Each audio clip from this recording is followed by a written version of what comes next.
here on GCU TV. My name is Ashley Romantic, and let's get started with today's question. What is GCU's stance on sacraments like baptism or communion? What do you think, Jim? Well, that's a controversial subject for a lot of people. GCU really doesn't take a position on baptism or communion. We are not a church. I mean, we're a Christian institution. We have a lot of believers that attend the university and work at the university, but we don't have an official position on how we would suggest people are baptized or why they should be baptized or partake in communion. So that really gives me a great opportunity to explain a little bit of how we see ourselves as a Christian community on the campus at GCU. There are always people that want to either express their marriage vows to one another if they have some kind of if they want to express their spiritual commitment in that way, they want to do it on campus, or if somebody's made a decision to be baptized or follow Christ and want to be baptized. Sometimes in the past they've asked if I can baptize them or some other staff member, or to share communion at special events. We really discourage that, and there's a good reason for that. We feel like that trust belongs to local churches, and pastors and priests and elders, they should bear the responsibility of explaining to their parish or their congregation their views of what the Bible teaches about those subjects. So it's not an area of practice that we want to own and try to dictate how it should happen and to encourage students to engage in it on campus. It's just really not our place. And so we do a lot of things that I hope that the local church appreciates. We don't do a service on Sunday mornings on campus. That's intentional. We could probably fill a building pretty quickly with students. And who wouldn't want a bunch of college students going to chapel together to experience church life?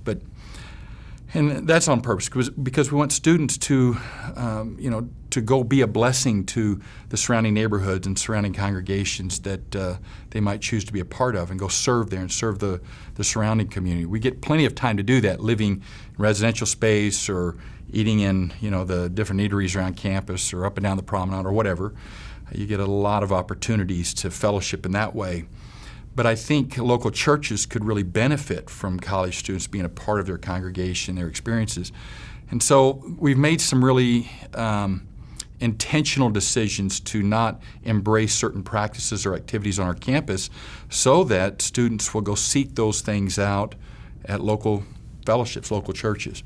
And so baptism and communion would be those two sacraments that we would defer to the local church to give instruction and leadership and explanation about. And no doubt they exchange different opinions and ideas about that in the classroom. You probably have something to add to that. Oh, yeah, absolutely. That's a fantastic explanation. When we think about something like the Lord's Supper, baptism, we think about the sacraments, we're talking about what is typically considered a non-essential area of doctrine as opposed to the essentials. Who is Christ? Who is God? Who is Christ? What is man? What went wrong? And then the gospel. Those are very central. Those are essential teachings, sort of the core of Christianity. You do away with those, you do away with Christianity. You're talking about something else. When you talk about baptism and the Lord's Supper, there's a range of views there. And so we would think of these perhaps as non-essential or even second-order points of doctrine. You arrange your church by thinking about how these things are handled, but the Presbyterian Church, the Methodist Church, the Baptist Church, and so on that approach the sacraments differently would all be genuinely considered churches. There are believers in that community. And so within the College of Theology in particular, we certainly have to talk very deeply and at length about the Lord's Supper, about baptism, but we're interdenominational, and so these are not things that divide us. We allow for a range of opinion on these, and we talk about them quite a bit with students. All the way back to Augustine, the church has been generally agreed that these are outward signs of an invisible reality. there's a lot more to say about that. But when you talk about baptism, which is an initiatory rite, you're coming into the community of faith. When you're talking about the Lord's Supper, you're taking something that's reminding you, it's proclaiming the death and the resurrection of the Lord until He returns. These are a matter of remembrance.